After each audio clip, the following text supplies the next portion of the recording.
Narito na ang mga malalaking balitang Central Luzon ngayong araw. Higit 175,000 individuals sa Central Luzon walang nagagamit na palikuran.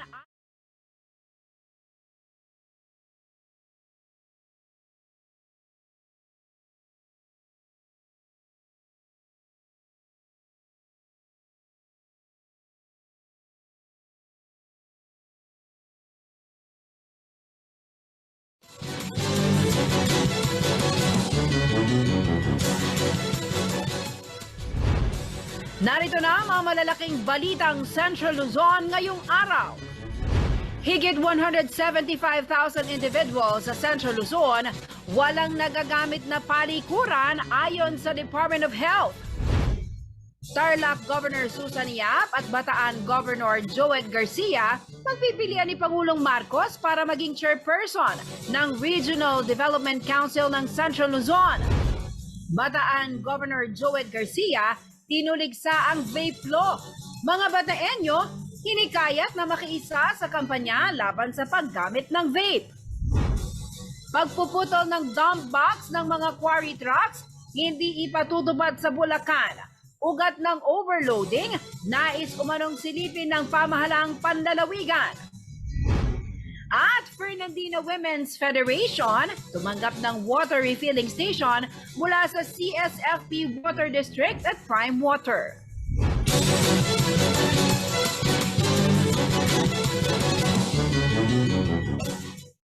Magandang gabi karehiyon. Ako po si Jennifer Salenga. Oras na para sa mga maiinit na balitang Central Luzon.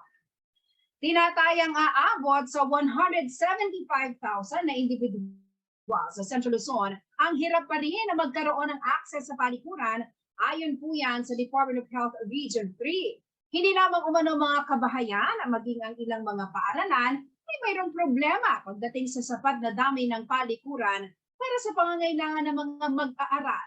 Narito ang report ni Paulo G. Santos.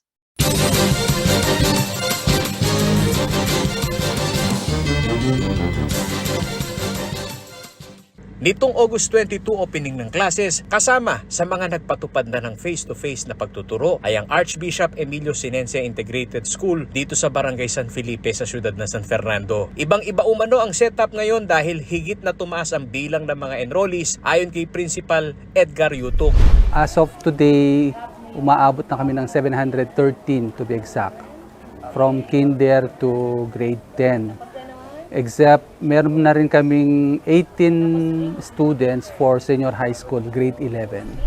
Binisita sila ng City Environmental Health Division ng San Fernando katuwang ang Department of Health Region 3 para sa assessment sa sanitation ng paaralan. Dito nakita nila na may malakas na supply ng tubig at mayroon din silang washing station area. Pero ang daing ni Principal, sa higit 700 bilang ng mga estudyante, maituturing pa rin na kulang ang kanilang pasilidad, lalo na kung sabay-sabay na tumawag ang kalikasan sa malaking bilang ng kanilang learners. Kulang pa rin. Siguro ang ratio namin dito, tulad nito yung common CR namin, 3 lang. O isang building lang, isang structure lang. Sa dami-dami. Although yung mga classrooms natin dito, tulad dito sa mga building dito, may mga, bawat classroom may mga CR sila sa bawat room. So, kulang pa rin. Bahagi umano ng ginagawang assessment ng City Environment Health Division ang paghikayat sa mga paaralan na maglagay ng sapat na palikuran. Katulad po dito sa eskwelahan natin ngayon, lahat po ng eskwelahan ay amin pong ine-encourage na magkaroon po ng sanitation facility. No, meron po silang tamang bilang ng kubeta para sa mga estudyanteng babae at lalaki. At ang pinakamahalaga po doon yung hand washing facility po nila. Nakailangan po naka-established po yun na equipped po with soap, water, potable water, and alcohol po. Para po ma-encourage natin ang ating mga anak, ang ating pong mga estudyante na maghugas po, mag-practice ng hand washing para po sa kaligtasan po ng kanilang kalusugan. Ngunit ang problema sa mga kubeta ay hindi lamang nararanasan sa mga institusyon na malaki ang populasyon gaya ng mga paaralan. Isa rin umano ito sa mga kinahaharap na sitwasyon ng mga kabahayan sa kabundukan, coastal areas at lalo na sa mga kinaroroonan ng mga informal settlers sa Central Luzon. Ayon kay Engineer Allen Indactivo, Program Coordinator ng Environmental Health, na nasa 1.4% ng 12.5 milyong populasyon ng rehiyon ang walang akses sa CR. Katumbas naman ito ng 175,000 na mga individual. Yung mga street dwellers, yung mga informal settlers, pati yung mga GIDA area natin. And for 12.5 million, malaki yung 1.4%. That's approximately 175,000 individuals. Yun ang mga gap doon. Malaki umano ang papel na ginagampanan ng lokal na pamahalaan upang masiguro na sapat ang palikuran sa kanilang lugar na nasasakupan. Dapat raw mapagkalooban ito sa kanilang sanitation program. Ipapasok na po natin dito yung mga bahagi ng sanitation, waste management, na pinatutuon natin na pag hindi po natin naayos ang tamang o mabigyan ng tamang serbisyo ang ating mga mamamayan sa tamang paglalagay o paglilinis ng kanilang mga kubeta at gaya ng pagsasaayos ng ating mga basura, ito po ay may dulot na problema, babalik ko ulit sa ating tubig na iniinom. Paolo G. Santos, CLTV News.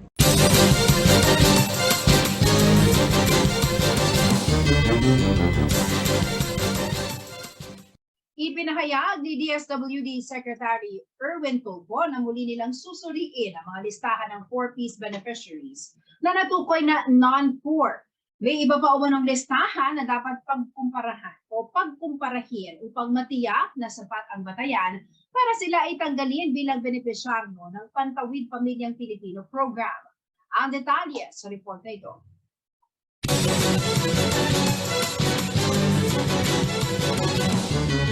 Nakipagpulong na raw ang Department of Social Welfare and Development o DSWD sa pangunguna ni Secretary Erwin Tulfo sa Asosasyon ng mga Benepisyaryo ng Pantawid Pamilyang Pilipino Program o 4Ps. Ito ay upang makakuha umano sila ng mas malinaw na imahe ng mga itinuturing na non-poor household na posibleng maalis sa listahan ng nasabing programa. Batay sa pinakahuling datos na iprenesenta ni Secretary Tulfo sa budget hearing ng House Committee of Appropriations, nasa 30 to 40% ng 1.3 million household na 4Ps beneficiaries ang naulat na non-poor.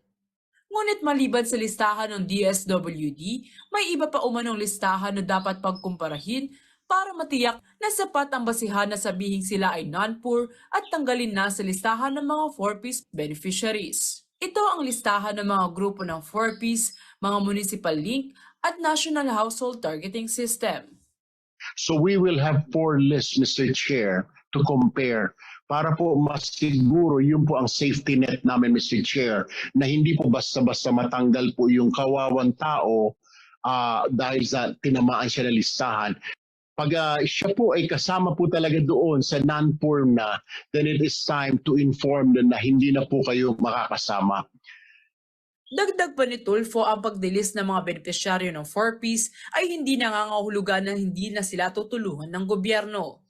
Subalit, meron pa po kaming mga other programs po sa kanila, tulad po na Sustainable Livelihood Program, and meron din po tayong other programs, sir. Nandyan pa rin po, sir, yung AICS, yung Assistance for Individual in Crisis Situation. So marami pong program na pwede pong sumalo doon po sa 4Ps beneficiary po namin, sir, na pag natapos na po siya sa 4Ps, pwede siyang po ipasok sa other programs. Matatanda ang nasa 115 billion pesos ang alokasyon ng 4Ps sa ilalim ng proposed 2023 budget nito. Samantala, ayon sa Rule 15 Section 34 ng Implementing Rules and Regulations o RER ng 4Ps Act, kabilang sa mga batayan ng pag-alis sa benepisyaryo ng 4Ps ang pagtungtong ng bunsong anak sa 19 na taong gulang at kung nakagraduate na ang mga ito sa high school. Maaalis na rin ang mga non-poor o yung mga hindi na nabibilang sa mahirap na pamilya, voluntaryong pag-alis sa programa at yung mga nakagawa ng mga paglabag. Sa tala ng ahensya nitong September 5, Umabot na umano sa 187,613 ang bilang ng mga inalis sa listahan ng 4Ps habang ang pagtatanggal sa iba ay kasalukuyang binavalidate at nasa proseso pa. Liana Canilaw, CLTV News.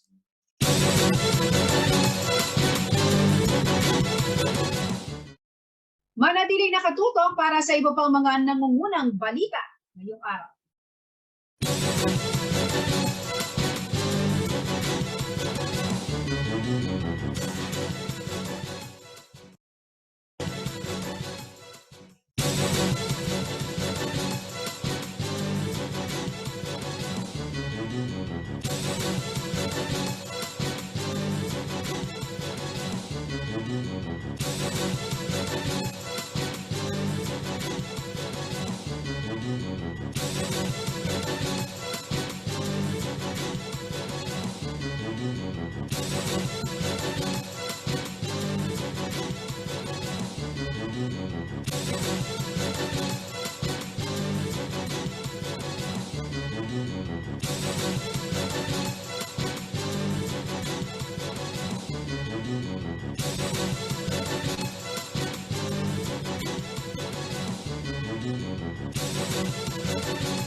Nagbabalik ang CLTV News.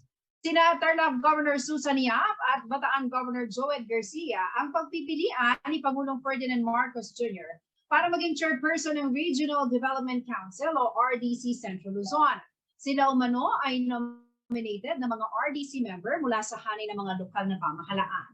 May kanya-kanya namang plano ang dalawang gobernador sakaling sila ang i-appoint ng Pangulo. Pakinggan natin ang ulat ni Paulo G. Santos.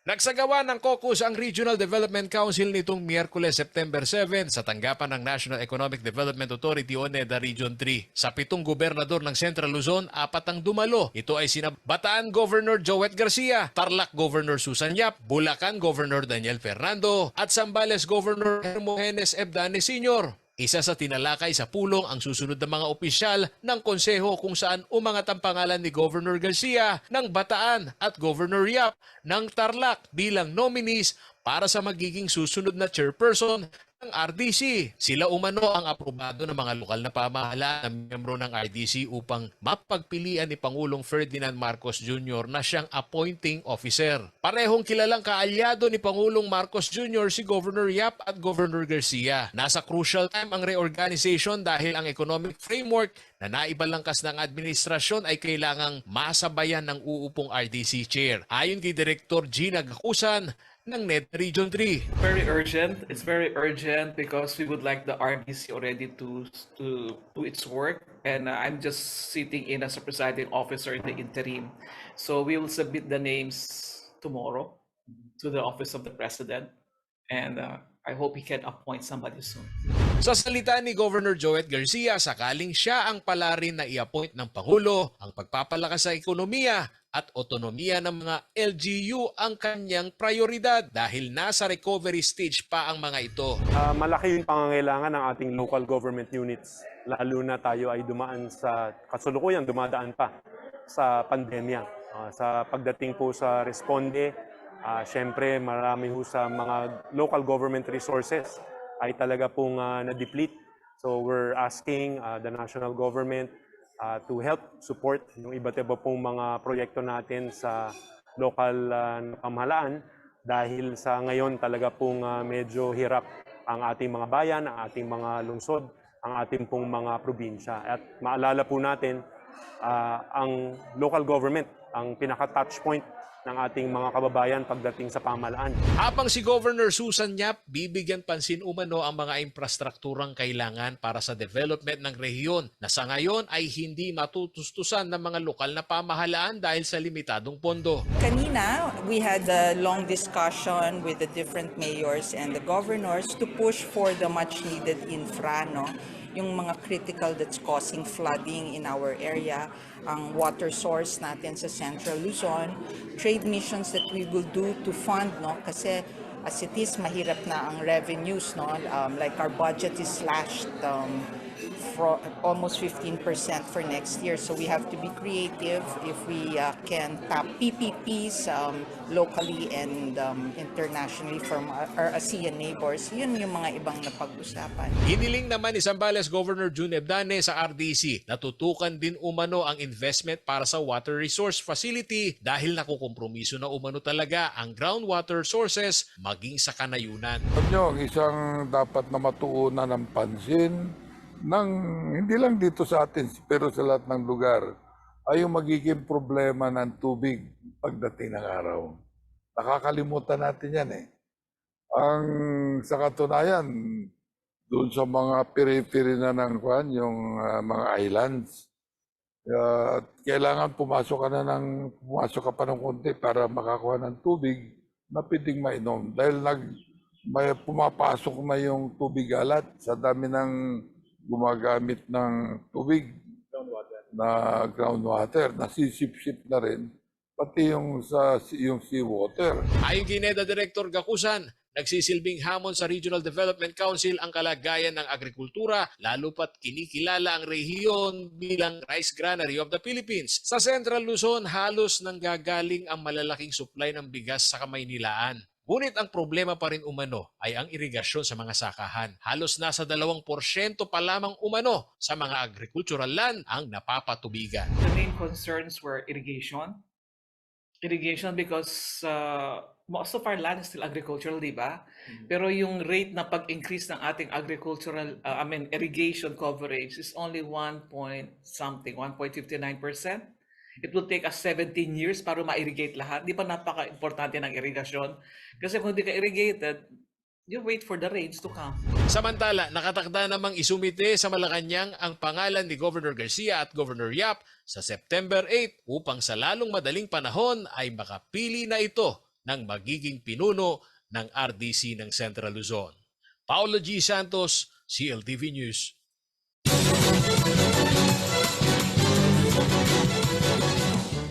Nananawagan si Bataan Governor Joet Garcia sa mga opisyal ng barangay, paaralan at maging sa mga magulang na makiisa sa kampanya ng pamahalang panlalawigan kontra sa vape law. Dismayado man ang gobernador sa pagkakapasa ng naturang batas na posibleng magtulong umano ng masamang epekto sa mga kabataan. Si Angelica Cara, may balita.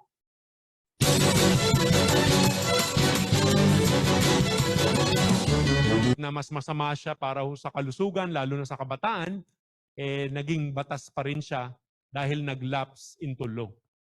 Ganito'y nilarawan ni Bataan Governor Joet Garcia ang vape law na naging isang ganap na batas itong July 25 dahil hindi ito inaksyonan o vinito ni dating President Rodrigo Duterte at umabot pa kay Pangulong Ferdinand Marcos Jr. Sa kanyang pulong sa mga punong barangay at kagawad, mula sa 237 na barangay ng lalawigan, sinabi ng gobernador na hindi masasabing ligtas ang vape at pwedeng alternatibo sa sigarilyong gawa sa tabako dahil maraming bansa pa rin ang ipinagbabawal ito.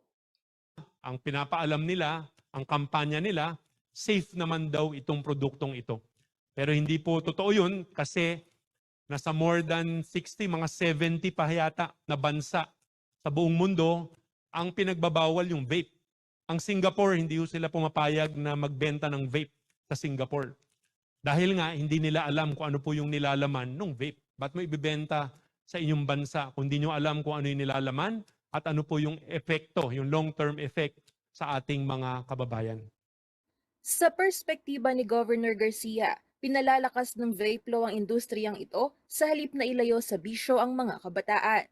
Meron talagang mga may masasamang intensyon na talagang itulak yung ganitong klase po ng mga batas para po siguro mas makapagbenta sila, mas marami pong kabataan ang gumamit nito at syempre mas patuloy pong lumakas yung industriya ng sigarilyo imbis na mabawasan na ito dito sa ating bansa.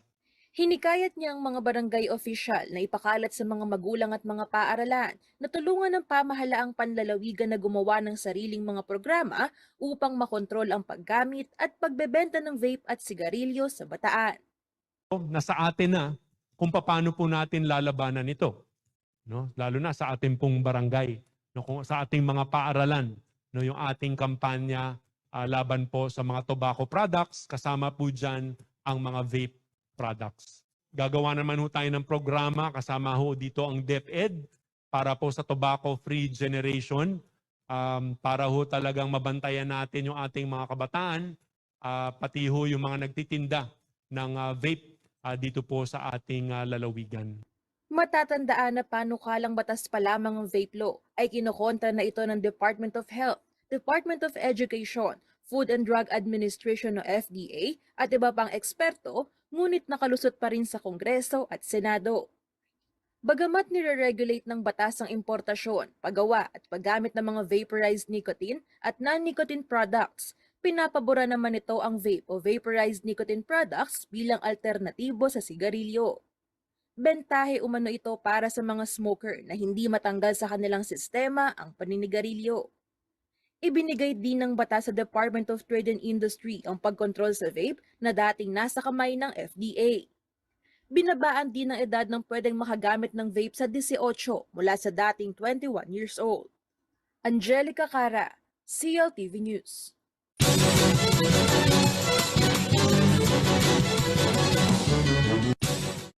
Manatiling nakatutok at magbabalik ang CLTV News.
Nagbabalik ang CLTV News. At sa iba pa mga nangungunang balita, pinaigting ng pamahalang panlalawigan ng Bulacan ang pagpapalalim o dredging ng mga ilog sa kanilang lugar upang pansamantalang masolusyonan ang pagbaha.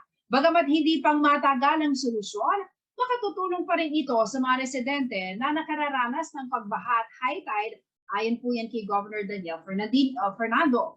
Kabilang sa mga hinukay ay ang Balite Creek, Apulid, Sapang Bangkal, Ilog Hagonoy, mga barangay ng Bulihan, Barihan, Santissima at Muhon sa Malolos. Nag-deploy naman ang 4 na karagdagang bako ang Provincial Engineers Office upang makatulong sa paghuhukay. Bukod pa rito, nagkikipagtulungan na umano ang lokal na pamahalaan sa Department of Public Works and Highways o DPWH sa pagtatayo ng mga dike, pumping stations, floodgates at pagtataas ng river walls. So, siyempre kailangan muna nating mag-dredge kasi isa sa mga nakita namin talaga ay magkaroon ng dredging. Okay? Pero hindi man ito makatulong ng 100%, okay? But at least mga 60% makakatulong to. Makakatulong ito na mababawasan to. At kanina naman, pinatunayan nung principal kanina sa fisheries na malaki daw ang binaba talaga. Bumaba naman daw. Huwag na may pumapasok pa dito, bumaba naman.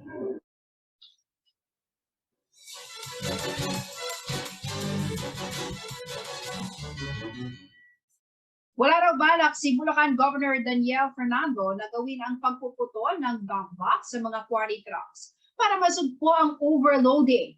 Ayon kay Governor Daniel Fernando, ang una raw niyang gustong masilip ay ang ugat kung bakit napipilitang mag-overload ang mga trucking industry. Narito ang report ni Paolo G. Santos.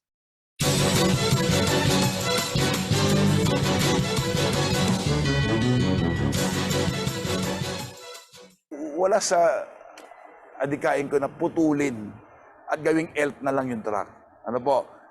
Lagyan lang natin ng sistema. Hindi kumporme si Bulacan Governor Daniel Fernando sa pagpuputol ng dump box ng mga malalaking imported Chinese quarry brand na dump truck na gaya ng ginawa sa Pampanga para sugpuin ang overloading sa kanilang probinsya. Ayon sa gobernador, tumatalima na ang mga quarry operators sa kanilang probinsya sa usapin ng pagtatanggal ng modification. Unang-una, nag-voluntaryo naman yung ating mga mining quarry operators natin na tanggalin yung modification, yung modified na ginilagay nila sa truck, yung mga kahoy na naka-extend. Kasi, alam mo bro, yung kasi kaya nila minomodify yun, ako, ito lang ang tingin ko, in my own opinion, yun yung panlagay nila sa mga kotong-kotong eh.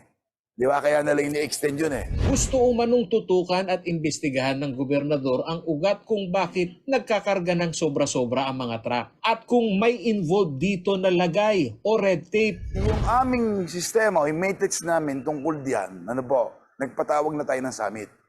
Okay? Sa lahat ng mga quarry operators and mining operators. At wala akong interest na bigyan nila ako dyan o whatever. Hindi ako tumatanggap sa mga ganyan. Nakikiisa umano ang Bulacan sa kampanya kontra overloading kaya naman nitong August 24 ay naglabas din siya ng executive order para pansamantalang suspindihin ang quarry operations sa probinsya upang bigyan ng daan ang assessment sa industriya ng trucking. Di ba? Isa yan sa tinututukan natin ng overloading kasi, boss, pag hindi natin natutukan to, taon-taon na lang, paggawa ng kalsada, taon-taon na lang bumabudget ng gobyerno, sayang ang pera ng gobyerno. Kinakailangan magkaroon ng ito ng pag-aaral na malalim. Samantala, dahil sa pagpuputol ng dump box na ipinatupad ng Pampanga, pinag-aaralan na rin ng Technical Working Group na kinabibilangan sa DPWH, LTO at NLEX ang ganitong hakbang kontra overloading dahil wala pa itong karga ay lumalampas na sa 13 metric tons per axle na alinsunod naman sa batas ng RA 8794 o ang Anti-Overloading Law. At ayon kay LTO Region 3 Director Eduardo de Guzman, ang uri ng dump truck na imported ay kailangang magkaroon ng special permit sa DPWH dahil sila ang malimit na nag-o-overload ng karga. Kung nakita natin dito, sa metrics naman dito, wala talaga ang huwo na configuration. So kailangan ngayon na they will have to secure a special permit from the DPWH. Ang pagputol ng dump box ng Pampanga ay naging solusyon din sa problema ng mahabang ruta ng mga dump truck na tumatakbo ng NCR dahil 33 metric tons lamang ang pinahihintulutan ng NLEX dahil sa problema sa structural integrity ng Candaba Viaduct. Paulo G. Santos, CLTV News.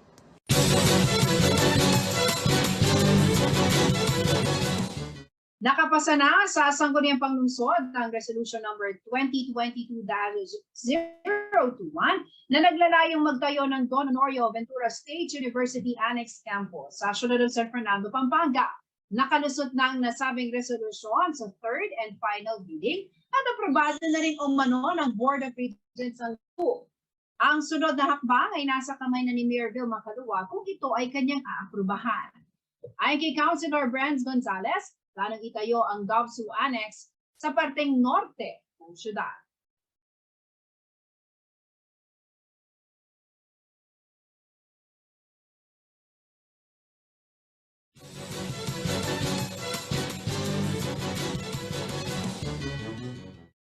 Manatiling nakatutok at magbabalik ang CLTV News.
Nagbabalik ang CLTV News. Binigyan ng kabuhayan ng City of San Fernando Water District at Prime Water ang mga kababaihan ng syudad na kasapi ng Fernandina Women's Federation Incorporated. Isang water refilling station ang nagsilbing regalo sa kanila sa selebrasyon ng Women's Week sa syudad ng San Fernando. Narito po ang report.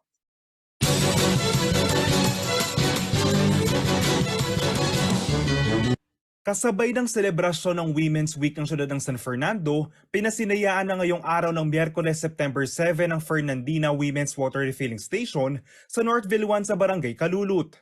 Ang aktibidad ay pinangunahan ng CSFP Water District at Prime Water kasama ang Federasyon ng mga Kababaihang Fernandino at Suroptimis International of Pampanga. Ito ay kabuhayan ay pinagkaloob sa mga kababaihan ng syudad upang magkaroon ng sustainable na kabuhayan bukod sa pagkakaroon ng abot kamay na malinis na tubig. Ang aming misyon ay palaguin ang kabuhayan ng mga kababaihan dito sa San Fernando. Kasi pag ang kababaihan ay may matatag na hanap buhay, siyempre ang kanilang pamilya ay magiging maayos din. Mapapag-aral nila ang kanilang mga anak at ang kanilang kabuhayan ay maganda. Matapos malugmok ang karamihan dahil sa pandemya na dulot ng COVID-19, ay naisip muna ng City of San Fernando Water District na tulungan na makabangon ng mga Fernandina. Alam naman natin, dumaan tayo sa mga pagsubok ng mahigit 2 taon na, no, yung COVID-19 natin. So, sa tingin namin, napapanahon naman na makarecover ang bawat isa.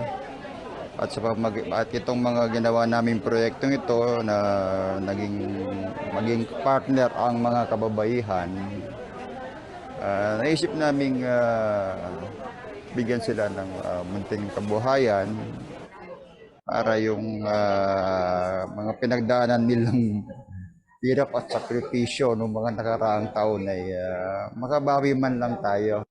Dahil isa ang tubig sa mga pangunahing pangangailangan ng tao, maganda umano itong kabuhayan at daan na rin ito para magkaroon ng access sa malinis at abot-kayang presyo ng tubig sa mga residente ng Northville.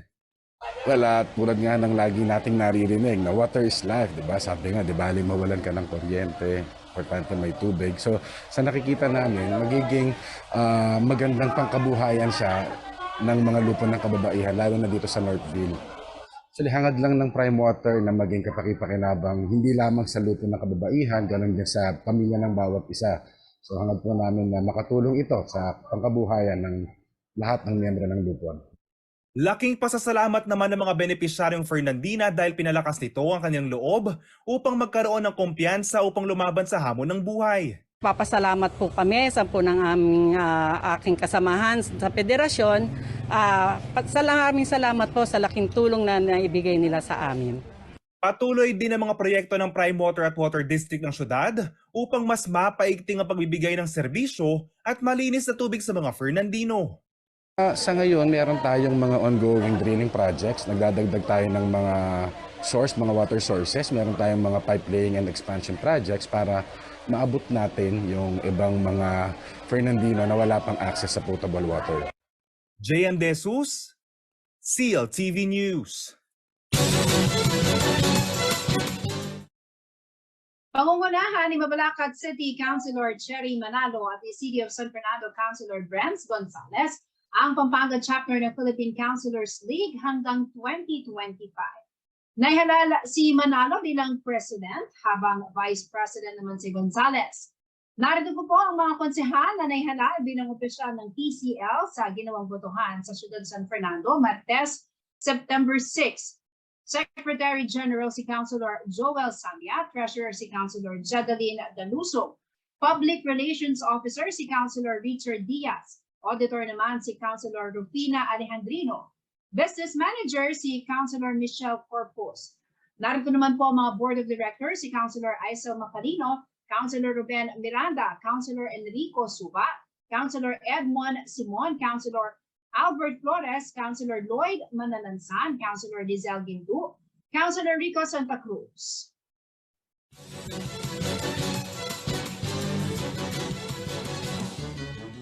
Ipinatawag ni Mayor Tonton Bustos ang pamunuan ng Pampanga Electric Cooperative o PELCO 3 kaugnay ng ilang reklamo sa mataas umanong singil sa kuryente sa mga consumer sa bayan ng Masandol, Pampanga.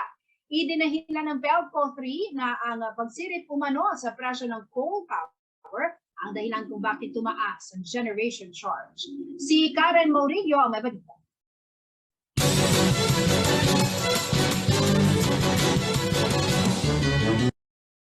Nakaabot na sa tanggapan ni Masantol Mayor Tonton Bustos ang reklamo ng ilang mga residente ng bayan kaugnay ng mataas umanong singil sa kuryente ng Pampanga Electric Cooperative o PELCO 3. Ipinaliwanag naman ng PELCO 3 na hindi nagmumula sa kanilang dagdag singil kundi sa generation charge. Ang halaga ng generation charge o konsumo sa kuryente ay nakabatay umano sa presyo ng coal power na pinagmumula ng kuryenteng ipinamamahagi ng PELCO 3. Sa ngayon, mataas raw ang presyo ng coal sa pandaigdigang merkado kaya nagkaroon ng pagtaas sa generation charge. The source of our generation is from coal. So yung coal-fired power plant as the main component po ng electricity production has increased due to global crisis of coal price. The coal price from last year ranging from $100 per metric ton nag-reach na po ng $450 per metric ton. Kaya ang impact po, Mayor, yung dating generation charge natin na 5 piso lang, naging 10 piso po na na-experience natin since May. Kaya po ang rate na nag-range lang dati ng 8 pesos, naging 13 pesos po. Mula sa bill sa kuryente, tanging distribution charge lamang daw ang napupunta sa PELCO 3 bilang distributor. At ito lamang ang kanilang kontrolado at wala pa raw silang ipinatupad na pagtaas. So, from 2009, hindi po nagbago or nag-increase yung rate natin for the DSM charges. Yung sa generation charges lang po, nagkaroon ng increase. Hindi pa raw masasabi ng PELCO 3 kung kailan magkakaroon ng pagbaba sa generation charge dahil tanging ang presyo ng coal power ang kanilang nagsisilbing batayan sa singil. Wala po, hindi pa tiyak, wala pa pong strong projection on the effect ng war against Russia and Ukraine. Pero yung nabanggit po sa usually committee hearing and congressional, meron pong plan ng government ng long-term plan ng renewable source of energy. So ganun din naman po ang vision ng PELCO 3 is yung makakuha po ng renewable energy source para mas bumaba po ang presyo ng kuryente. Samantala, wala raw munang ipatutupad ang PELCO 3 na interest charge at wala rin daw silang puputulan ng kuryente hanggang September 30. Tiniyak din ng PELCO 3 na bukas ang kanilang tanggapan para sa iba pang mga katanungan. Maaari ring tumawag sa kanilang hotline number 0908-814-4175 o mag-message sa kanilang Facebook page. Karen Maurilio, CLTV News.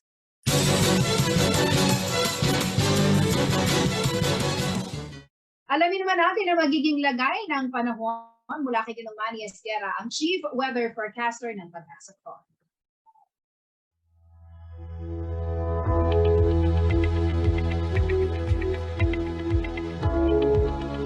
Narito po magiging tayan ng panahon sa susunod na 24 oras. Intertropical Convergence Zone po or ITZZ ang nakaka-apekto po ngayon, especially po dito sa lugar ng Palawan at ng Mindanao. Kaya po ang Palawan, Western Visayas, Zamboanga Peninsula, Basilan, Sulu at Tawi-Tawi, magiging maula po ang papawirin dyan na may mga kalat-kalat pong mga pagulan, pagkidlat at pagkulog.